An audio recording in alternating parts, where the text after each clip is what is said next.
할렐루야. 한 주 안녕하셨습니까? 비가 오고 있습니다. 비가 오면 기분이 좋은 사람이 있는 반면에 또 마음이 울적하고 힘들어하는 사람들이 있습니다. 더군다나 이번 비는 또 태풍이 동반되었습니다. 강한 바람입니다.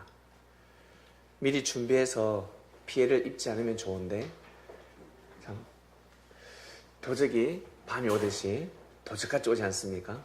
예, 태풍이 도적같이 옵니다. 미리 준비하신 분들은 피해가 없을 것이고, 그리고 준비하지 못한 사람들은 피해를 또 피할 수가 없습니다. 지혜롭게 태풍을 잘 맞이하시길 바랍니다. 하늘을 탓할 것이 아니라 태풍이 불지 않으면 인류가 존재할 수가 없습니다. 반드시 태풍이 불어야 합니다. 지구에 오염된 모든 공기들을 정화시킵니다.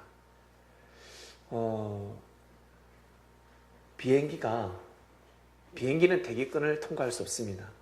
우주선만이 통과할 수 있습니다. 그처럼 강한 자연의 바람이 필요할 때가 있습니다. 그때 다시 모든 만물이 솟게 됩니다.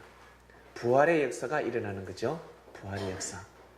네, 여기에 맞춰서 설사 자연의 피해가 있다 할지라도 하늘을 탓하지 마시고 여러분 잘 감당하시길 바랍니다. 지난주 말씀은 하늘 앞에 맡겨라 라는 말씀이었습니다. 저 또한 지금까지 하늘 앞에 맡기는 삶을 살아왔지만 지난주 말씀을 통해서 한 번 더 제 자신이 겸허한 마음을 가지게 되었고 회개하는 마음을 가지게 되었습니다. 회개라고 하니까 야, 너 회개해, 너 잘못했어, 회개해. 그러면 무릎 꿇고 울고 짤고 밤새도록 기도하는 게 회개가 아니에요. 회개라는 것은 가던 길을 이제 멈추고 너의 마음을 멈추고 이제 새로운 삶을 살아야 되지 않겠냐. 이제는 다시금 그러한 일을 하지 않는 것이 바로 진정한 회개입니다. 눈물을 흘리고 다리가 지가 나서 침 바르면서 기도하는 것이 내가 이만큼 눈물을 흘렸으니까 하나님께서 용서해 주실 거야. 그것은 자기 자체 주관입니다. 스스로 위로받는 겁니다. 진정한 회개는 눈물 한 방울 흘리지 않아도 됩니다. 그 일을 하지 않으면 그것이 진정한 회개입니다. 지난주에 한 청년이 찾아왔습니다. 가다가 들렸대요. 자기가 회개를 하고 싶어서 나는 너무 큰 죄를 범했습니다. 자기의 죄를 우리 성당에 가면 고해성사 한다고 하지 않습니까? 예, 저한테 고해성사를 했습니다. 그러길래 저도 기도를 해드리지만 형제님의 마음이 상당히 중요합니다 라며 기도를 해드렸고 진정한 회개는 이러이러한 삶을 사시면 됩니다 라고 말씀을 드렸습니다. 왜 저희 교회로 오셨나요? 큰 교회도 있는데 옆에 보면 저 큰 교회가 있는데 어떻게 조그마한 교회 오셨어요? 하니까 그냥 발걸음이 옮겨졌다 했습니다. 이분에게 귀한 메시지를 전달해야 되겠다 해서 메시지를 전달해줬습니다. 그리고 하늘 앞에 맡기는 삶을 사세요. 여러분, 지난주 말씀 하늘 앞에 맡기라는 것은 아무나 하늘 앞에 맡길 수가 없습니다. 나 모든 거 하늘 앞에 맡기는 것 같지만 맡기는 삶이 아닙니다. 여러분 귀한 물건이 있어요. 아무한테나 맡길 수 있습니까? 아무한테는 못 맡깁니다. 신뢰하는 사람, 믿을 만한 사람한테 나의 물건을 맡기지 믿음이 안 가는 사람한테는 절대 맡길 수가 없습니다. 그처럼 우리의 삶을 하늘 앞에 맡겨라 라는 것은 여러분 옛말에 진인사 대천명이라는 말씀이 있습니다. 그것은 최선을 다한 사람만이 천명을 받을 수 있는 겁니다. 임금의 명을 아무나 받습니까? 임금의 명을 아무나 받아서 그 임금을 대신해서 그 일을 수행하겠습니까? 그럴 수 없습니다. 최선을 다하는 사람, 충신이 천명을 받습니다. 어명을 받는다는 것입니다. 왕으로부터 어명을 받을 수 있습니다. 그처럼 천명은 최선을 다하는 사람만이 천명이 무엇인지 그 말귀를 알아들을 수 있습니다. 사람들은 살아가면서 나한테는 왜 이렇게 기회가 오지 않을까? 나는 기회를 잡고 싶어. 왜 기회가 오지 않지? 수많은 기회가 이미 왔고 지나갔습니다. 자기가 그것이 기회인 줄 모르고 있습니다. 예수님이 마구간에서 태어나서 보니까 자기보다 부족한 사람인 줄 알고, 보니까 자기보다 못생겼고, 자기보다 지식도 학벌도 명예도 없다 보니까 예수님이 주님이라는 사실을 까맣게 잊고 있습니다. 밭에 감추인 보화, 이스라엘 땅이라는 밭에 보화가 숨겨져 있었는데 그들은 정작 그 보화를 알아보지 못했습니다. 자기들이 보기에 개똥이 묻어있고 소똥이 묻어 있습니까? 그러나 그것은 진정한 보화였습니다. 그 보화가 지구촌에 지금까지 반짝반짝 빛나고 있습니다. 여러분 마음속에 그 보화를 이제 마음속에 두지 않았습니까? 그 보화를 마음속에 두는 사람은 입에 두는 사람이 아니라, 입에 사탕 넣어서 오물 하는 것이 아니라 그 보화는 여러분 마음속에 둬야 합니다. 어떨 때는 그 보화를, 그 원석을 잘 가공해서 기공한다 그러죠. 해서 귀걸이도 만들고, 오늘 우리 여성분들 귀걸이 끼고 오셨네요. 요즘 남자들도 귀걸이를 낍니다. 그리고 어떨 때는 목걸이도 하고, 어쩔 때는 반지도 하고, 어쩔 때는 팔찌도 하고, 어쩔 때는 브릿지도 만들고, 어쩔 때는 허리띠도 만들고, 어떨 때는 보이지 않는 여기 발목에 발가락지도 만듭니다. 그렇게 만들어서 때에 맞게끔 여러분 스스로 기공해서 삶을 살아가셔야 합니다. 그래서 기도하다가 환상을 본다든지 이상을 본 사람들이 이런 말씀을 합니다. 나 있잖아. 나 내 영을 봤는데 내 영이 목걸이를 하고 있더라. 왕관을 쓰고 있더라. 금은 보화로 만든 왕관을 내가 쓰고 있더라. 옷인데 그 옷은 금빛 찰나는 옷이더라. 라고 말하는 사람을 보셨을 것입니다. 네, 헛보는 것이 아닙니다. 하늘이 잠깐 보여주실 때가 있습니다. 근데 사람들은 보는 걸로 살 수가 없습니다. 반드시 여러분 깨닫고 믿음을 가지고 꼭 영원토록 삶을 잘 살아가시길 바랍니다. 100회 예배입니다. 100회. 어떤 분은 100주년을 하셨는데 100주년이 아니라 100주일입니다. 100주일. 100주년이라고 하면 우리 여기 살 수가 없습니다. 이미 저 또한 머리가 허옇게 아마 변해 있을 거예요. 백발 노인이 되어 있을 겁니다. 아마 이 세상에 없죠. 아마 다음 생에 갈 수도 있습니다. 찬양을 드리면서 2년 전에 서울로 발걸음을 할 때 생각이 납니다. 그때 저 또한 하늘이 가라해서 제가 왔으니까 제가 임의대로 그냥 주여 보내주소서 하면서 온 발걸음이 아닙니다. 저는 서울하고는 인연이 없는 사람입니다. 제 사주에 서울하고는 인연이 없는 곳이나 이 서울은 나에게는 명당 자리가 아닙니다. 여러분한테는 명당 자리겠지만 나하고는 상관이 없는, 정말 보기 싫은, 그냥 그하기 싫은 곳이었습니다. 저는 그냥 저 총구석에서 지방에서 그냥 내 그릇이 그러니까 난 여기서 살아야 되겠다. 난 여기가 좋아. 이러고 있을 때 저한테 조용히 주님께서 다가오셨습니다. 오셔서 저한테 말씀을 하나하나 가르쳐 주셨습니다. 그때 제가 배운 말씀은 제가 평소에 알고 있는 말씀들이 아니었습니다. 나를 믿는다고 해서 구원받는 것이 아니다 라고 말씀하셨습니다. 내가 메시아 그리스도라고 믿는 것을 믿는다고 해서 구원받는 것이 아니다. 가서 정확하게 가르쳐라.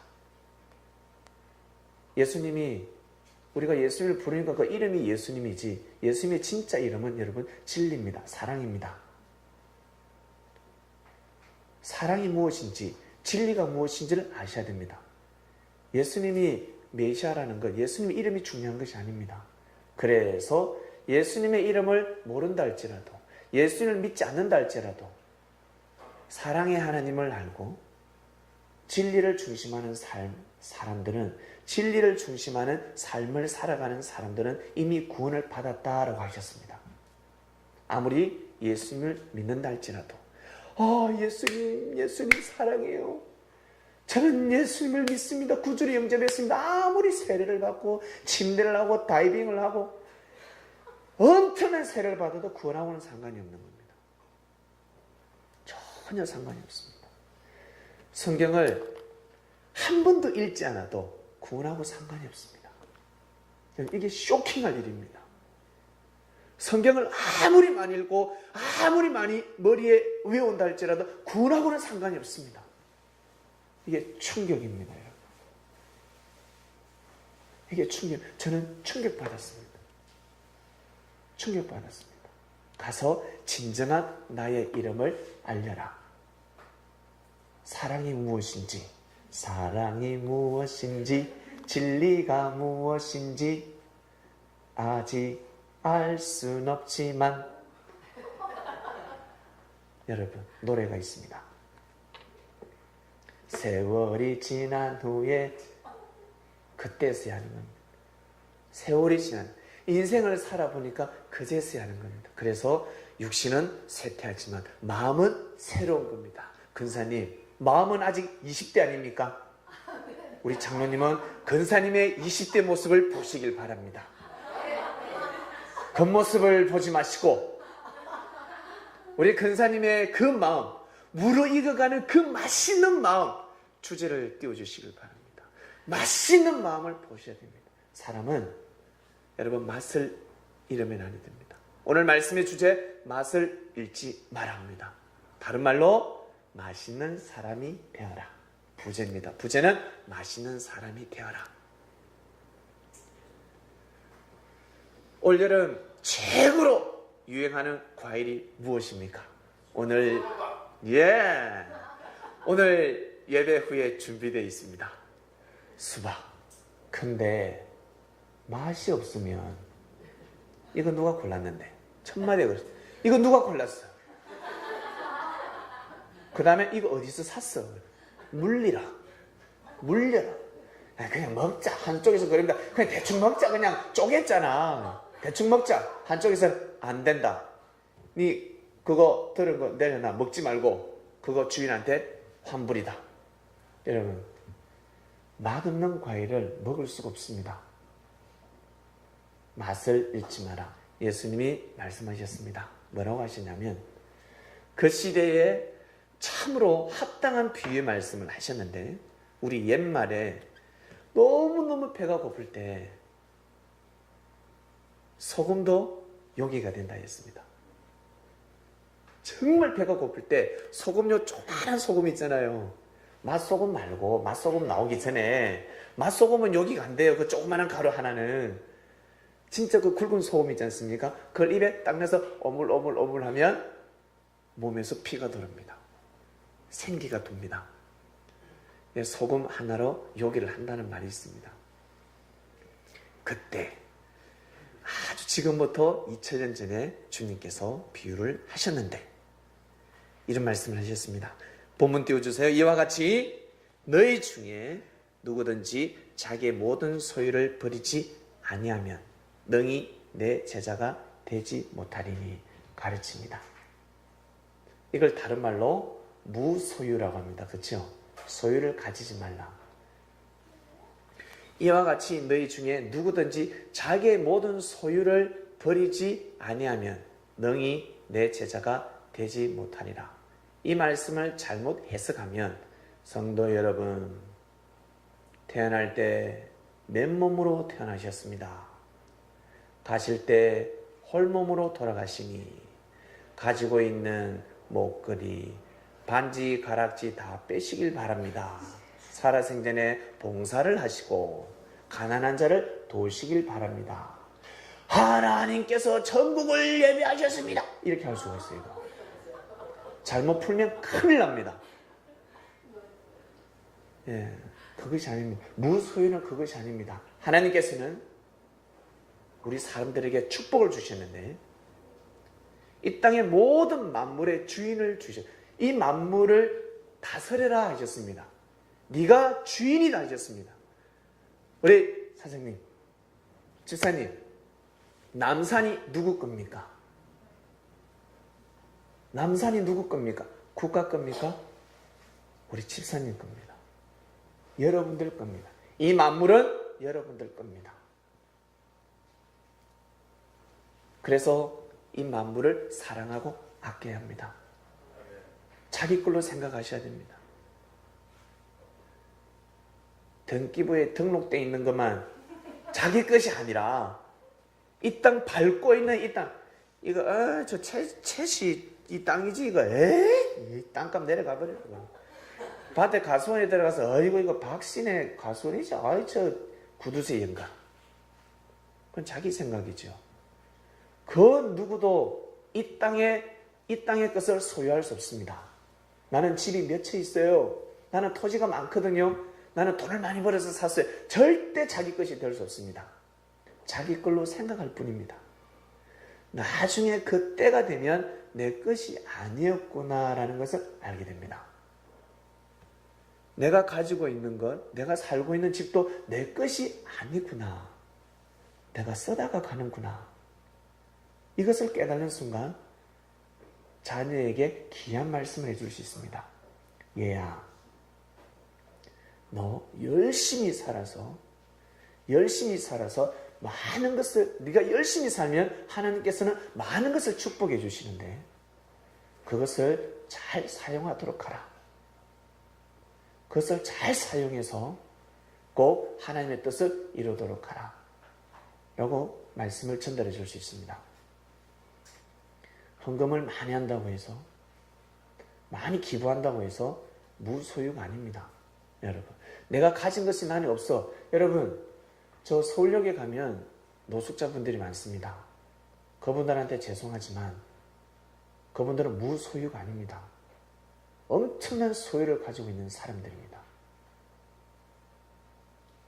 거기에서 헤어나지 못하면 엄청난 소유를 가지고 있는 사람들입니다. 거지가 아닙니다. 재산이 없는 사람들이 아닙니다. 자기 생각으로 잘못된 사상과 정신이 가득 찬 사람들입니다. 인생을 잘못 살고 있습니다. 하나님 보시기에는 엄청난 욕심이 하늘에 닿은 사람들입니다. 하늘이 보는 것과 사람이 보는 것은 다릅니다. 무소유라 해서 내가 가진 것 없이 나는 살이, 나는 늘 베풀면서 살아야지, 그것이 무소유가 아닙니다. 여러분, 반드시 최선을 다하는 삶을 살아야 됩니다. 열심을 다해 최선을 다해서 삶을 살면 물질을 얻게 되어 있습니다. 믿습니까? 하나님이 축복을 해줄 수밖에 없고 이 세상을 창조해 놓으셨습니다. 그리고 명예가 커지고 공동체를 이루면 반드시 권력이 여러분 존재하게 되어 있습니다. 명예를 가지고 권력을 가지고 이 땅의 질서를 바로잡으시길 바랍니다. 이 땅의 질서를 바로잡으라고 칼을 주는 겁니다. 칼을 왜 줍니까? 예? 생명을 해하라고가 아니라 생명을 지키라고. 하나님이 천사들에게 날쌘 금을 줬습니다. 하나님의 말씀을 받는 것은 진리의 금이라 하는데 천사들은 진리의 금을 가지고 있습니다. 그렇기 때문에 사단들이 꼼짝을 못합니다. 사단들이 가지고 있는 금과 천사들이 가지고 있는 금은 다르기 때문입니다. 우리 아무리 우리 이 땅에, 그리고 미국으로 봐요. 미국에는 무기를 소지할 수 있으니까 이 땅은 무기를 소지할 수 없습니다. 함부로 막 남발할 수 없습니다. 오직 새총만 쏠 수 있습니다. 새총. 딱 새총을 마음대로 쏠 수 있습니다. 그러나 권총을 겨누게 되면 여러분 큰일 납니다. 죄를 범하게 되는데 국가에서 합법적으로 주는 무기가 있는데 국가에서 허락하지 않는 무기는 신무기를, 정말 최신식 무기를 가질 수가 없습니다. 그리고 그걸 써먹을 수가 없습니다. 죄가 됩니다. 죄. 국가에서 허락지 않은 무기를 밀수해서 어떠한 테러라든지 뭔가 쿠데타를 일으키려면 그건 죄가 되는 겁니다. 그러나 국가에서 허락하는 군인들은 이 땅을 지키라고 최고의 최신식의 무기, 모든 무기를 다 줍니다. 비행기부터 시작해서 그 나중에는 핵폭탄을 다룰 수 있는, 미사일을 다룰 수 있는, 탱크를 다스릴 수 있는. 혹시 집에 탱크 있으신 분 있으십니까? 탱크. 우리 아버지가 몰래 탱크를 감춰놨어요. 빨리 반납하시길 바랍니다. 가문이 멸망합니다. 멸망합니다. 신고하지 않은 권총도 하나 혹시 가지고 계신 분 계세요? 큰일 납니다. 죄인이 되어버립니다. 죄인이 되는데 죄인이. 그런 시대가 도래했습니다. 빨리 반납하셔야 됩니다. 나 이거 선물 받았어. 금으로 된 쌍권총이야. 큰일 납니다. 칼을 양발에 차고 다녀도 죄가 되는 시대인데 큰일 납니다. 그처럼 하나님께서 진리의 금을 천사들한테 내려주셨고, 이 땅에 하나님께서 우리를, 인간을 창조하셔서 섭리를 감행하시는데 양심이라는 사자를 다 보내주셨습니다. 우리 마음속에 양심이라는 사자가 있습니다. 다른 말로 저승사자. 저승사자 보면 끔찍 놀라잖아요. 그처럼 우리 마음에는 사자가 있는데 그 사자는 바로 양심입니다. 그래서 양심대로 살면 모두 다 우리 늘 기독교에서 말하는 구원을 받을 수가 있습니다. 하나님은 이미 우리를 그렇게 창조를 해놓으셨습니다. 성경을 보는 것이 구원받는 것이 아니고 불경책을 달달달달 외우고 그런 것이 구원받는 게 아니에요. 여러분, 양심대로 살면 구원받게 되어 있습니다. 근데 이 세상이 너무 어지럽고 양심대로 살 수 없는 세계입니다. 그래서 하나님은 다시금 새로운 섭리를 하십니다. 공동체를 만드는 겁니다. 가정을 만들듯이, 가정이 성장해서 가문이 되듯이 하나님은 섭리를 하시는 겁니다. 그 공동체를 다시금 키웁니다. 인류들아 보도록 하라.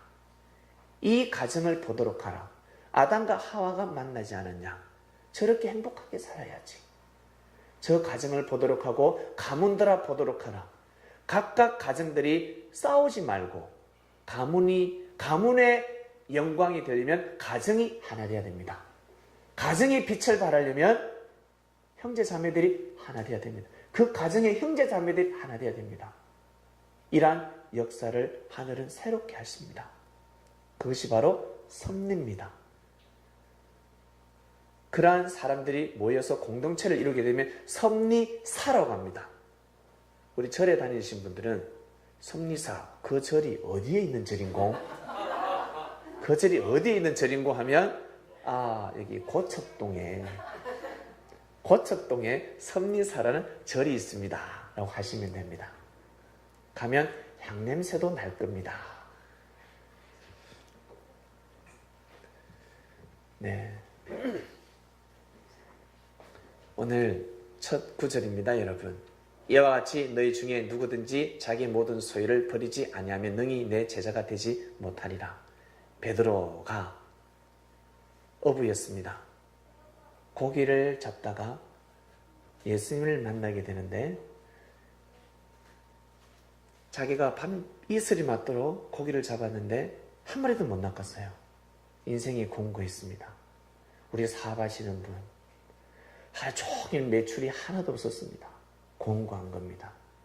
한 달 동안 열심히 일을 했는데 갑자기 회사에서 월급이 안 나오네. 얼마나 공고한 줄 아세요?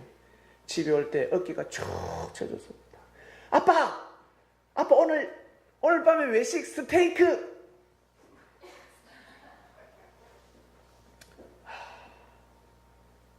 어떻게 해야 되겠습니까? 아빠 스테이크 그러는데. 네, 여러분, 물질을 얻지 못하면 사람의 힘이 빠집니다. 고개가 숙여지게 되어 있습니다. 열심히 장사를 했는데 적자입니다. 허무한 겁니다. 인생이 허무한 겁니다. 베드로가 그랬습니다. 인생이 허무했습니다. 왜? 그때는 하루하루 먹고 사는 시대였으니까. 근데 이 베드로는 얼마 전에 예수님을 만날 때 고기를 못 낚았을 때가 첫 미팅이 아니에요. 첫 번째 주님과의 만남이 있었는데 예수님이 베드로에게 원래 이름은 시몬이었습니다. 시몬이었는데 지금 시대로 보면 영어 이름으로, 그 시대는 아람어죠. 중동의 공동어 게바라고 개명시켜줬습니다. 게바. 게바를 다른 말로 반석입니다. 바위.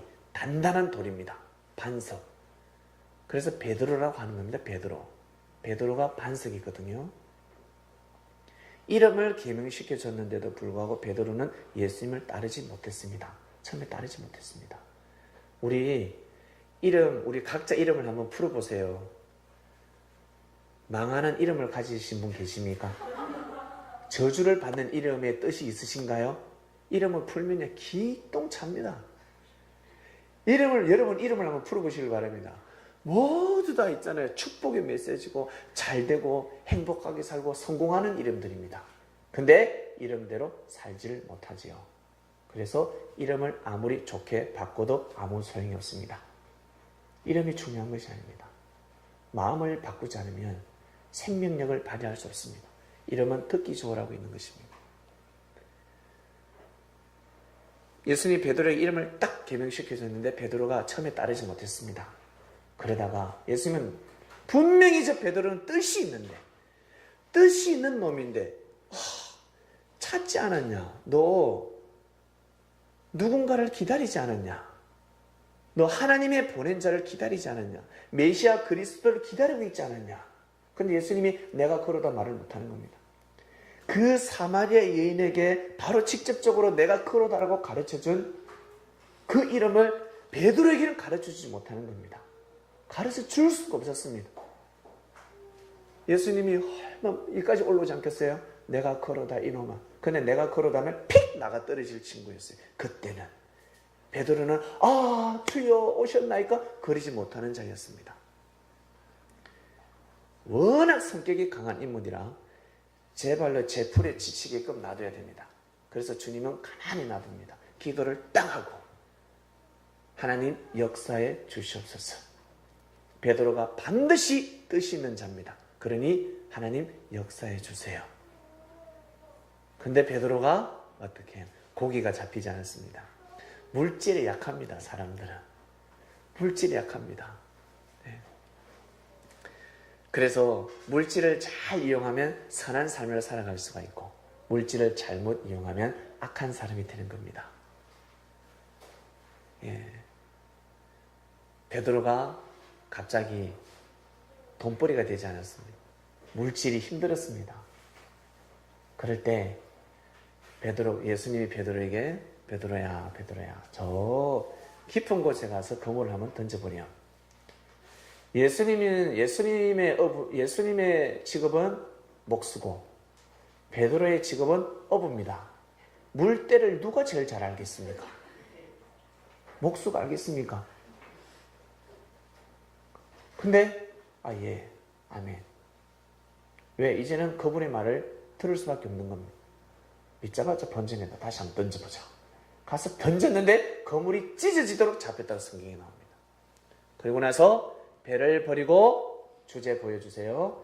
배를 버리고 주를 쫓았다라고 나옵니다. 나를 따라오느라 내가 너로 사람을 낚는 어부가 되게 하리라. 사도로 만든다는 겁니다. 사도. 왜? 그때는 예수님의 제자가 필요했으니까. 세상이 너무 어지럽습니다. 도인이 산에 있는데 그 도인은 쿵우를 제일 잘합니다. 학건법 아시죠? 여기에 이렇게 때려도 사람들이 기절하지 않는데 주먹을 때려 기절하는데 이거 쫓아버리면 딱 등수에 쫓기면 몽롱. 그리고 움직이다가 어디 옆구리 팍 찔렸다고 또 여기 경련이 일어나고 나중에 오징어가 돼가지고 꼼짝을 못합니다. 마지막 엉덩이 딱 끝나는 겁니다. 학건법. 그리고 치권이 있습니다. 치권 아시죠? 예, 술 먹고 보면 비들비들하게 그냥 힘없는 사람처럼 보이는데 직권으로 뭐 탁탁 때리는 거예요. 뭐 기가 막힙니다. 몸이 뭐 그냥 뭐 문어처럼 힘이 없는 것 같은데 엄청난 파워가 나와요. 이런 권법을 알고 있다면 반드시 제자를 양성해야 됩니다. 제자를 양성할 때 이게 최고의 권법이야. 야, 와라, 너희들 나를 믿어줬구나. 제자들아, 너희들이 나를 믿어줬구나. 내가 오늘 최고의 권법을 다 가르쳐 주겠다면서 권법책을 주지 않습니다. 반드시 한때, 두때, 반때가 필요합니다. 한때, 두때, 반때가 필요합니다. 마음밭에 생명력이 있는지 없는지, 생명을 사랑하는 마음이 있는지 없는지, 아니면 악한 마음을 가지고 있는지, 생명을 사랑하는 마음을 가지고 있는지, 자기 자신이 희생해 가면서까지 생명을 살리기 위해서 그 권법을 쓰지 않는지, 그러나 악을 막기 위해서 오른팔을 자르고 왼팔을 자르더라도, 오른팔 같은 사람, 왼팔 같은 사람을 자른다 할지라도 그 권법으로 악을 막는지, 여러분 반드시 테스트합니다. 그래서 예수님께서 진주를 개, 돼지들한테 주지 마라. 주면 큰일 난다 라고 말씀하셨습니다. 아무한테나 말씀을 전하지 말라. 내가 주라는 것을 가르쳐 주지 말라. 왜? 예수님이 메시아라는 것을 아는 순간, 이것을 믿는 순간, 이거 여러분, 이는 그냥 돈방석에 앉은 겁니다. 여러분, 우리가 좋아하는 돈방석에 앉은 겁니다. 엄청난 겁니다. 예수님이 메시아라는 걸 아는 순간. 왜? 그러면 그분의 말을 믿고 따를 수밖에 없습니다. 우리 옆에 앉아 계신 분이 영부인이라고 생각 한번 해보십시오.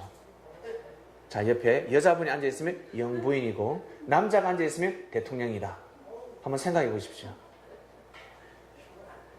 그것을 아는 순간 함부로 대할 수 없고 그분의 말을 무조건 믿게 되어 있습니다. 무조건 믿습니다. 왜? 거짓말하지 않습니다. 빈말하지 않습니다. 사람이 높으면 높을수록 빈말을 하지 않습니다. 반드시 이유가 있습니다. 절대 말을 함부로 흘리지 않습니다. 그리고 흘렸다 그러면 반드시 그 약속을 지킬 수밖에 없습니다. 왜? 땅이 보고 있기 때문에 그렇습니다. 그래서 높은 사람은 말을 함부로 하지 않는 겁니다. 이 스승이 제자들을 앉혀놓고 봅니다. 먼저 청함을 받았지요. 여기에서 내가 누굴 택해야 될 것인가? 이 중에 내가 누굴 택할까? 그리고 이 권법을 마지막으로 모든 권법을 누구한테 전수해 줄까? 왜? 이 권법만 알면 최고의 절대자가 될 수 있으니까. 최고로 싸움을 잘하는 자가 될 수 있으니까요. 엄청난 자가 될 수 있습니다. 그렇기 때문에 그러한 권법을 아무한테나 전수하겠습니까? 그처럼 예수님 또한 마찬가지였습니다. 예수님은 진리를 가져오셨습니다. 진리를 가져오셨습니다. 그 말씀을 가지고 제자들에게 한 명 그 유대 땅을 쳐다보면서 누구에게 이 말씀을 전해줄까? 일반적인 말씀은 다 전해주죠. 삶의 질서를 바로잡아야 되니까. 그러나 내 뒤를 이을 제자들, 나의 뒤를 이을 제자들은 예수님이 함부로 택하지 않았습니다. 똑같이 대해주셨습니다. 동일하게 대해주셨습니다. 오히려 진짜 저 녀석이 들성나무구나, 저 떡잎부터 편한다더만 저 녀석이 떡잎이구나, 겨자씨구나 라고 알게 된다면 더 어려운 환경으로 밀어넣습니다. 오히려 시험까지 합니다. 오해하는지 안 하는지, 불평불만 하는지 안 하는지, 배신하는지 안 하는지. 여러분, 하늘은 모사를 다 하십니다. 얼마나 많은 모사를 쓰시는 줄 아십니까? 그래서 성경을 보면 하나님의 말씀을 받은 자들은 수없는 역경을 겪게 됩니다. 하나님의 사명을 가지고 일을 하는 사람들 치고 성경에 만사형통한 사람이 있습니까? 근심걱정 없는 사람이 있습니까? 오히려 근심걱정이 더 많습니다. 어떻게 이런 어려움을 다 견뎌냈지?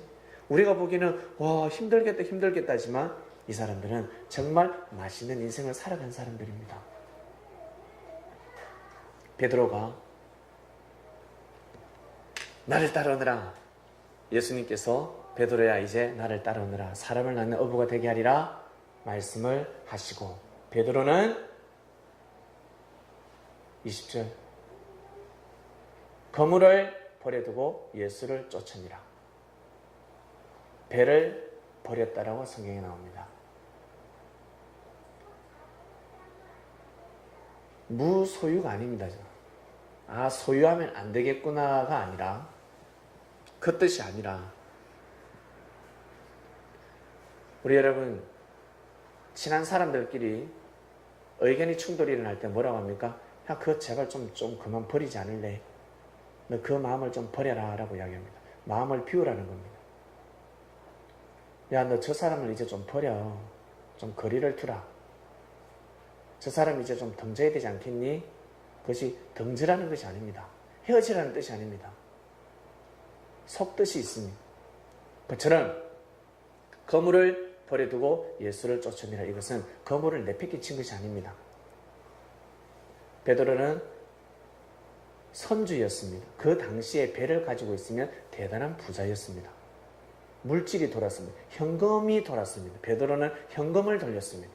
지금도 배를 가지고 있으면 여러분 가난한 사람이 아닙니다. 베드로는 현금을 돌리는 사람이었습니다. 반드시 여러분 가정에 물질이 필요한 것처럼 사람들이 모이면 반드시 물질이 필요합니다. 돈이 필요합니다. 돈이 돌아야 합니다. 주님께서 섭리를 이루셨습니다. 반드시 돈이 돌아야 합니다. 돈이 묶어버리면 안 됩니다. 돈이 돌아야 합니다. 물질이 돌아야 합니다. 그 역할을 베드로가 한 겁니다. 그전에는 장모님 모시고 처자식 먹여 살리느라 바빴는데 오직 가정만 생각했는데 이제는 섭리사를 생각한 겁니다. 주님의 발걸음을 생각한 겁니다. 주님의 삶을 생각한 겁니다. 그전에는 자기 멋대로 돈을 썼는데 이제는 주님하고 의논해가면서 이 물질을 어디에 썼으면 좋겠습니까? 라며 배를 경영한 겁니다. 그래서 무소유로 딱 나오는 겁니다. 이것이 여러분 무소유입니다. 하늘 앞에 맡기는 것, 선을 위해서 쓰는 것, 의를 위해서 쓰는 것, 이것이 바로 무소유입니다. 나 돈 한 푼도 없거든. 내 지갑에 하나도 없어. 나 무소유야. 그것이 무소유가 아니고, 여러분 가지고 있는 물질과 명예와 권력을 선을 위해서, 정의를 위해서 쓰는 사람들은 무소유자들입니다. 근데 나는 집도 없고 나는 내 통장에 돈도 없어요. 10만 원을 넘어가질 않아, 적금이. 그런 사람이 무소유가 아닙니다. 무소유가 아니라 유소유입니다. 잘못된 생각으로 가득 찼기 때문에 물질을 여러분 가질 수가 없는 겁니다. 물질이 돌지가 않는 겁니다. 사람이 도와주지 않는 겁니다. 잘못되어 있기 때문에.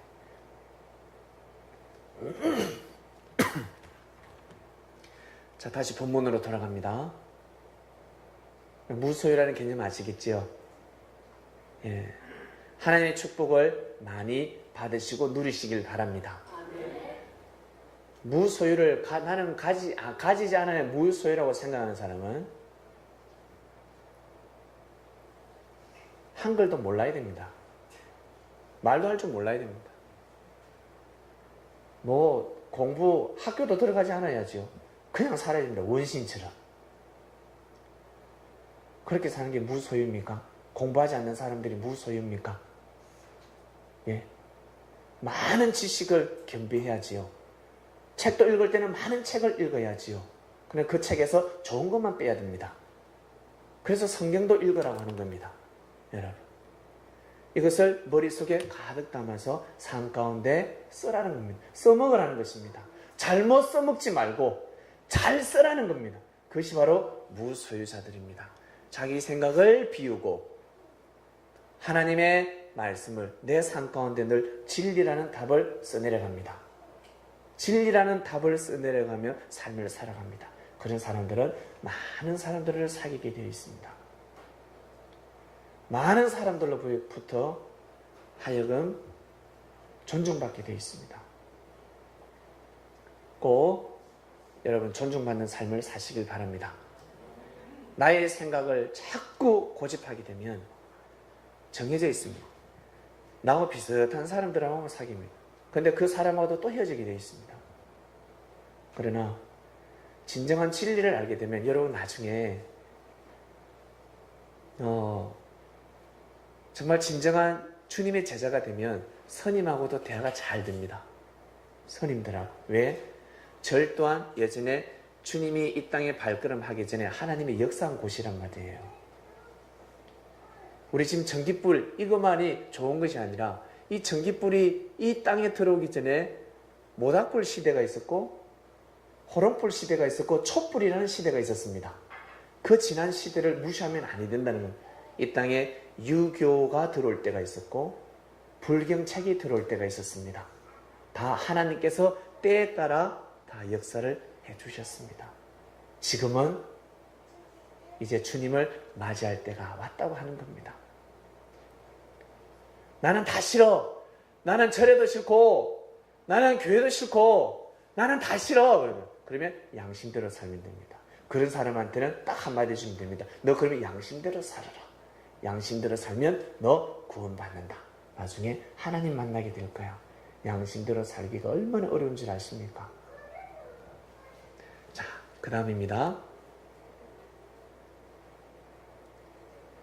자, 소금이 좋은 것이나 소금도 만일 그 맛을 잃으면 무엇으로 짜게 하리요? 여러분, 소금이 맛을 잃었습니다. 무엇에 쓰겠습니까? 거름이 됩니까? 소금이? 소금 뭘로 하시? 소금을 거름도 안 돼. 태비도 안 됩니다. 소금은. 맛을 잃어버리면. 소금은 맛을 잃으면 아니 됩니다. 어떤 일이 있어도 맛을 잊지 말라. 우리 성경에 보면 소금 기둥이 된 여인이 한 명 나옵니다. 소금 기둥. 뛰어가다가 소금 기둥이 되었다니까 딱 뛰다가 이렇게 소금 기둥이 된 줄 알아요. 진짜 소금 기둥이 된 줄 압니다. 롯의 아내는 뒤를 돌아본 거로 소금 기둥이 되었더라. 한마디로 맛을 잃은 겁니다. 주님께서 쟁기를 잡고 뒤를 돌아보지 말라 했습니다. 쟁기를 잡고 왜 뒤를 돌아보지 말라? 쟁기가 무엇입니까? 밭을 가는 거잖아요. 쟁기를 잡고 뒤를 돌아보면 앞에 소가 가는데 소가 느린 것 같죠? 소하고 달리기 하면 여러분들이 빠릅니다. 근데 쟁기를 잡으면 소가 엄청 빨라요. 쟁기를 잡는 순간 소가 엄청 빠르게 느껴집니다. 그래서 한순간도 뒤를 돌아보서는 아니 됩니다. 차 운전하다가 여러분 뒤를 돌아보는 사람이 있습니까? 큰일 납니다. 시속 100km를 달리다가 1초만 살짝 돌아보도 꽝! 큰일 납니다. 쟁기를 잡았을 때는 절대 뒤를 돌아보면 안 됩니다. 앞만 보고 가야 됩니다. 그처럼 역사를 맞는 자들, 예수님이 주라고 알게 된 사람들은 뒤를 돌아보지 말라는 겁니다. 그리고 이때 하나님이 소돔과 고모라 땅을 심판하니까 뒤를 돌아보지 말고 떠나라 라고 가르쳐 줬습니다. 소돔과 고모라 땅에서는 나왔습니다. 1차 마치 홍해를 이스라엘 백성들이 홍해 출애굽을 하듯이 출애굽을 해서 홍해가 갈라졌듯이 그러면 어디로요? 광야에 잠시 머물다가 가나안 땅으로 들어가야 되는데 못 들어갔습니다. 롯의 아내가 가나안 땅에 못 들어갑니다. 한마디로 인생의 가나안 땅에 못 들어가게 되는 겁니다. 롯의 자기 남편의 말을 듣고 일단 소돔과 고모라 땅에서 나왔습니다. 근데 소알 땅이라는 소알 조그마한 성에 들어가야 되는데 거기에 뛰어가다가 뒤를 돌아보았다고 합니다. 그래서 소금 기둥이 되었습니다. 바로 롯을 끝까지 따라가지 않았습니다. 롯은 섭리성이 있는 사람이었습니다. 롯을 끝까지 절대로 믿지 못했다는 뜻입니다. 롯의 아내가 못났을까요? 예뻤을까요? 나름 생겼습니다. 나름 예뻤습니다. 그러니 이제 더 이상 남편을 따라서 고생하기 싫은 겁니다. 이거 아니네. 소돔 땅에서 진짜 이제 잘 먹고 잘 산다고 생각했는데 그만 자연재해가 일어나서 도망갈 수밖에 없었고 가는 곳마다 어려움밖에 없습니다. 그래서 남편을 등지게 됩니다. 능력 없는 남편. 다른 남자한테 가는 겁니다. 하나님 보시기에는 롯하고 같이 살아야 될 여인인데 롯에 가는 노정이 너무 힘드니까 이제는 발길을 돌렸습니다. 롯의 아내가. 그래서 성경에는 소금 기둥이 되었다라고 비유로 딱 한 줄 적혀져 있습니다. 바로 맛을 잃었다는 것입니다. 그 사람이 맛을 잃어버렸습니다. 롯의 아내가 맛을 잃어버렸습니다. 여러분, 예수님이 주님이라는 거 깨달으셨습니까? 그러면 맛을 잃지 마시길 바랍니다. 진짜 주님께서 말씀으로 오셨다는 것을 깨달으셨습니까? 그러면 맛을 잃으면 아니 됩니다. 그 맛을 잃어버리면 큰일 납니다. 맛을 잃으면 아니 됩니다. 맛있는 인생을 살아가시길 바랍니다. 과일은 맛있어야 됩니다, 여러분. 과일이 맛없으면 어떻게 먹어요? 과일이 맛있어야죠. 맛있는 사람이 되시길 바랍니다. 맛있는 사람이 되셔야 됩니다. 과일을 먹었는데, 그리고 우리 음식을 먹었습니다. 과일은 잘 익어야 됩니다. 당도가 높아야 합니다. 그처럼 음식은 간이 맞아야 합니다. 짭거나 싱겁거나 매우면 아니 됩니다. 적당한 간이 맞아야 됩니다. 그래서 맛이 있어야 됩니다. 맛. 맛있는 음식은 모든 사람들 입에 맞습니다. 모든 사람들 입에 맞습니다. 이게 너무 맛있어요. 진짜 맛있어요. 그러면 모든 사람 입에 다 맞습니다. 한 사람도 이거 맛없어 하는 사람 없습니다. 매운 거 싫어하는 사람 있고 짠 거 싫어하는 사람도 있고요. 싱거운 것도 싫어하는 사람이 있습니다. 근데 맛을 싫어하는 사람은 없습니다. 맛은 다 좋아합니다. 맛을 잃지 마라. 맛을 절대 잃으면 아니 된다 했습니다. 맛을 잃지 마라. 지금 비가 계속 내리고 있는데 동일하게 비를 맞는 과일들, 어떤 과일은 맛을 내는 과일이 있고 맛을 잃어버리는 과일이 있습니다. 동일하게 비를 맞고 태풍을 맞습니다. 이처럼 우리 인생 가운데 여러분 똑같이 비를 맞고 똑같이 바람을 맞고 살아갑니다. 똑같이 햇빛을 받습니다. 하나님은 우리 사람들에게 똑같은 마음을 주셨고 양심을 주셨습니다. 그것을 주관하며 다스리며 살아가느냐 못 살아가느냐. 살아가는 사람들은 맛을 내게 될 것이고 주관하지 못하면 맛을 내지 못합니다. 만날 때마다 그 사람은 매워요. 그래서 자꾸 눈물이 납니다. 만날 때마다 매워요. 그리고 막 짭습니다. 막 짜증납니다. 만날 때마다 짜증납니다. 그리고 만날 때마다 싱겁습니다. 도움이 안 돼요. 덕이 안 됩니다. 괜히 먹었다. 이게 무슨 맛인지 분간양은 맛은 뭐고. 야, 짜보면 짜고 매우면 매워야지. 싱겁기 뭔데 이거. 네가 간에 먹어라 이렇게. 그래도 맛을 좀 내야지. 나라는 사람은 어떠한 사람인지 이번 주는 조명해 보셔야 됩니다. 여러분 나 자신, 여러분이라는 사람은 어떠한 사람인지, 싱거운 사람인지, 아니면 짜은 사람인지, 매운 사람인지 한번 생각해 보셔야 됩니다. 아니면 맛있는 사람인지, 나는 저 사람을 만나고 싶어.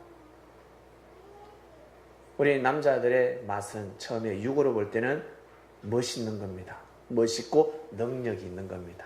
그 여성들은 뭐래요? 멋있다. 멋있다가 다른 말로 맛있겠다. 그 뜻입니다. 저 남자 너무 멋있다. 그처럼 근데 그 남자를 사귀입니다. 가까워지기 시작하는데 가까워지면 가까워질수록 맛대가리가 하나도 없습니다. 괜히 먹었습니다. 맛이 너무너무 없습니다. 성질이 희한합니다. 성격이 희한합니다. 성격이. 다 새빨간 거짓말이었습니다. 나한테 자기가 한 말들이 진짜인 줄 알았는데 알면 알수록 거짓말이었습니다. 세상에 쏘갔네. 그다음 우리 남성들, 여성들이 힐을 신고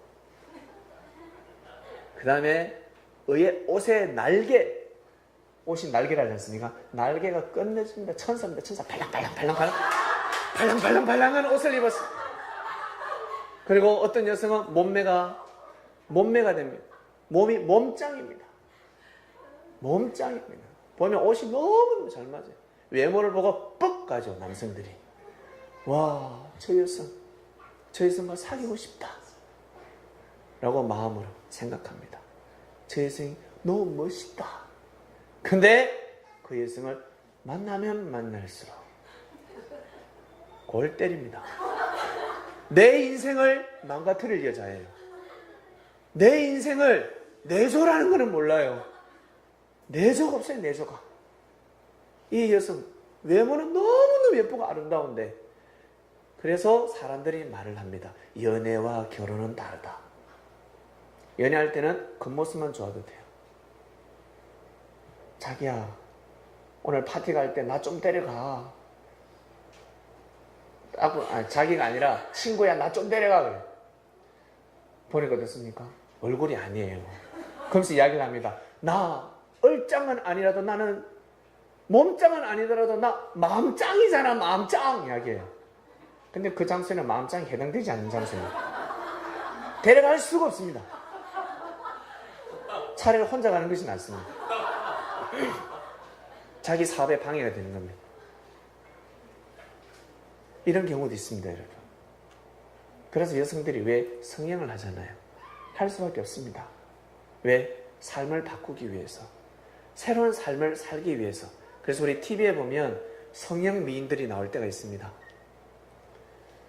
그걸 볼 때 그 여성이 기뻐할 때 참 신기합니다. 하나님 정말 대단하십니다. 야, 어떻게 사람을 이렇게 바꿔놓을 수 있느냐, 그죠? 마음만 바꿔놓는 시대에서 이제는 육을 바꿔놓는 시대. 그러면 영혼을 바꿔놓는 시대가 있지 않겠습니까? 여러분, 바로 섭리. 구원받을 수 없는 영혼들. 그렇게 영옥에 갇혀 있었던 구천을 떠도는 영혼들. 여러분들의 기도 한 방에 여러분 그들을 생명권으로 이송할 수 있습니다. 이송시킬 수 있습니다. 생명권으로 보낼 수 있습니다. 사망권에서 생명권으로. 이것이 바로 부활입니다. 부활이라고 하니까 육이 살아난다고 생각하는데 육신은 절대 살아날 수 없습니다. 예수님이 하신 말씀은 육적 부활이 아니라 영적 부활입니다. 지구촌에 70억이 기도를 해도 육적 부활은 절대 일어나지 않습니다. 육은 흙으로 돌아가는 것이 당연한 이치입니다. 이치. 말씀을 잘못 알게 되면 맛있는 인생을 살 수가 없습니다.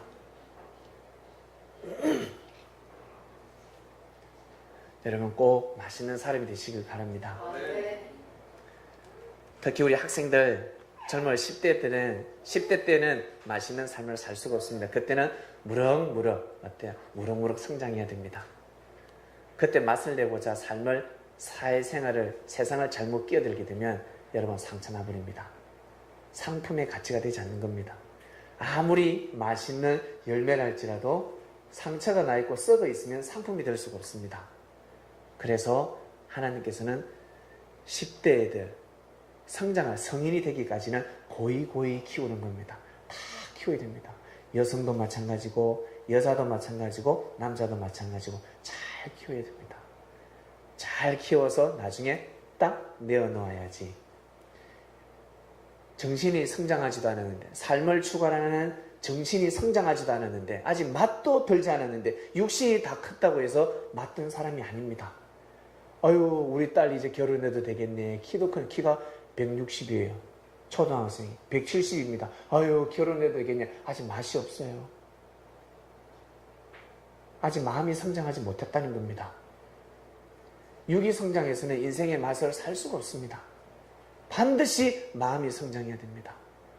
마음이 성장해야 가는 곳마다 여러분 사람들에게 기쁨을 줄 수 있습니다. 엄청 기분 좋다고 하다고요. 야, 너 오늘 기분 좋아. 야, 오늘 너무너무 기분 좋아. 그런데 수박 딱 한 쪼가리 먹었을 때 맛이 없어요. 인상이 탁 오겠습니다. 인상 딱 나빠집니다. 근데 마음이 울적하고 오늘 기분이 뭔가 서글프고 뭔가 땀도 많이 흘려서 짜증도 납니다. 짜증이 많이 나서 오늘 짜장면을 먹을까? 아니면 짜파게티 먹을까? 하다가 수박 한 조각 딱 먹었는데 맛있어요. 수박이 당도가 상당히 높습니다. 그러면 인상이 확 펴집니다. 얼굴에 미소가 띄어집니다. 맛있는 과일 먹으면서 인상 쓰는 사람 봤습니까? 그 사람은 원래 인상이 그렇습니다. 원래부터 관상이 생긴 박구가 그렇게 생겼어요. 오해하지 마시고. 그러니 여러분, 맛이 있어야 됩니다. 맛을 잃으면 안 됩니다. 똑같이 햇빛을 내리고 똑같이 가뭄이 듭니다. 똑같이 비바람이 쏟아붓습니다. 근데 어떤 과일은 병들고 어떤 과일은 병들지 않습니다. 여러분, 병들지 마시길 바랍니다. 햇빛을 쬐어주니까 어때요? 무럭무럭 왜 비 온 뒤에 햇빛을 쬐어주니까 햇빛이 막 쏟아내려요. 그러면 어떻습니까? 열매가 얼마나 탐스럽게 열리겠습니까? 무르익겠습니까? 많은 사람들에게 사랑받는 사람들, 태어날 때부터 부모님을 잘 만나서 축복받은 사람들이 있습니다. 다 준비되어 여호와 이레라고 모든 환경이 준비되어 있는 사람들이 있습니다. 햇빛을 많이 받은 사람들입니다. 그러면 여러분 절대 교만하지 마시길 바랍니다. 교만하는 순간 병들게 되어 있습니다. 생각이 병들어 버립니다. 내가 태어난 가정이 축복받는 가정이다 그러면 여러분 더 겸손하셔야 됩니다. 정말 더 낮아지셔야 됩니다. 우리 아버지가 명예를 가지고 있고 권력을 가지고 있다. 나는 잘 사는 집안에 태어났다. 더 겸손하셔야 됩니다. 더 낮아지셔야 됩니다. 그러지 않으면 병들게 되어 있습니다. 맛이 딱 잃어버립니다. 맛을 잃어버립니다. 상품의 가치가 없어져 버립니다. 가뭄이 들었습니다. 인생의 가뭄이 있습니다. 살다 보면 인생의 가뭄이 있습니다. 하나님, 저와 함께 하시나요? 주여, 어디 계시나이까? 라고 할 때가 있습니다. 이때도 여러분 마음의 생명줄을 놓지 마시길 바랍니다. 환경이 어떤 환경이라 할지라도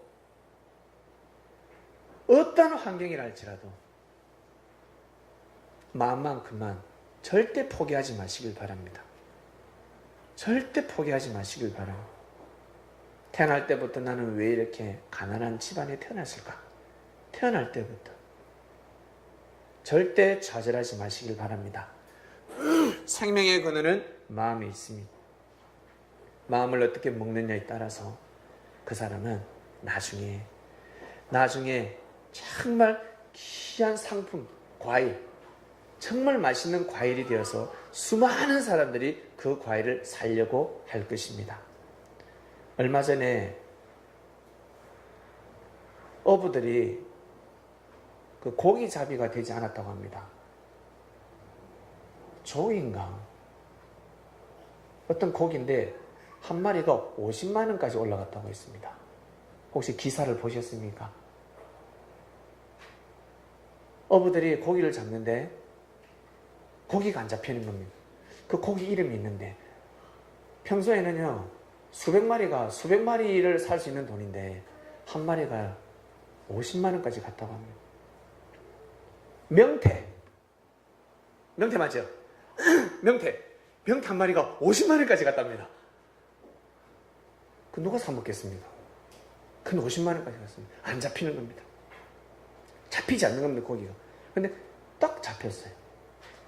안 잡히니까 귀하니까 한 마리가 50만 원까지 올라갔다고 합니다. 깜짝 놀랐습니다.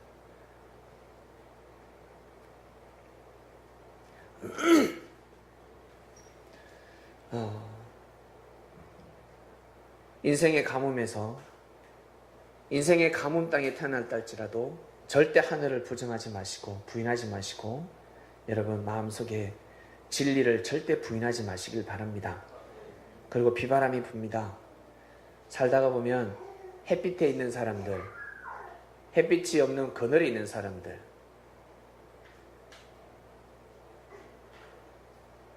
어두운 곳에 거하는 사람이라 할지라도, 그리고 햇빛이 잘 드는 집에 사는 사람들, 추운 곳에 사는 사람들 똑같이 비바람을 맞습니다. 이 비바람은 피해갈 수 없습니다. 인생에 비바람이 있습니다. 인생의 비바람을 맞고 절대 여러분 떨어지지 마시길 바랍니다. 땅에 떨어지게 되면 썩게 되어 있습니다. 아무리 탐스러운 과일이라 할지라도 그 열매가 땅에 떨어지는 순간 썩게 되어 있습니다. 상품의 가치를 잃어버립니다. 비바람이 몰아칠 때 어떠한 일이 있어도 가지에서 떨어지지 마시길 바랍니다. 그래서 주님께서는 자신을 나무로 비유하셨습니다. 이 나무 가지에 있는 열매들이 떨어지면 아니 된다 하였습니다. 여러분, 나 자신, 여러분 스스로 개개인 열매가 되어가고 있습니다. 열매가 되어가고 있습니다. 탐스러운 열매가 되시길 바랍니다. 맛있는 열매가 되셔서 하나님이 잡수실 수 있는, 주님이 기뻐할 수 있는, 보고 기뻐하는 열매, 탐스러운 열매가 되시기를 주님의 이름으로 축원드립니다. 기도하고 마치겠습니다. 맛을 잃지 마라. 네, 맛을 잃지 않는 삶을 저희들은 살고자 합니다. 과일이 맛있어야 하듯이 우리 또한 하나님 맛있는 인생을 살아가고 싶습니다. 정말 멋있는 삶을 살아가고 싶습니다. 그러려면 맛을 잃지 마라 하셨습니다. 내가 맛있다, 내가 맛있다 라고 소리치지 않아도 과일이 어떻게 소리치겠습니까? 맛있는 과일은 소문이 날 수밖에 없습니다. 사람들의 인생을, 사람들의 삶을 바꿔놓는 것, 바로 맛있는 과일입니다. 맛있는 과일을 먹을 때 사람의 기분이 달라집니다. 삶의 원동력, 생명력이 발휘를 하게 되어 있습니다. 이처럼 우리 선민들이 진리로 무르익어가게 되면 어딜 가든지 맛있는 삶을 살아갈 수 있습니다. 많은 사람들에게 기쁨을 전달할 수 있고, 많은 사람들에게 힘을 전달할 수 있고, 많은 사람들에게 친구가 되어줄 수 있습니다. 이번 한 주간에는 맛있는 삶, 맛있는 사람이 되어라, 맛을 잃지 마라는 말씀으로 한 주간을 살아가게 됩니다. 저희들의 삶을 또 인도하여 주시옵소서. 방송으로 지방에서 그리고 병상에서 예배를 드리는 사람들이 있습니다. 동일한 은혜를 내려주셔서 늘 하늘이 함께하고 계시오니 어떠한 일이 있어도 맛을 잃지 않게 하여 주시옵소서. 감사함을 드리며 주님의 이름으로 기도드립니다. 아멘.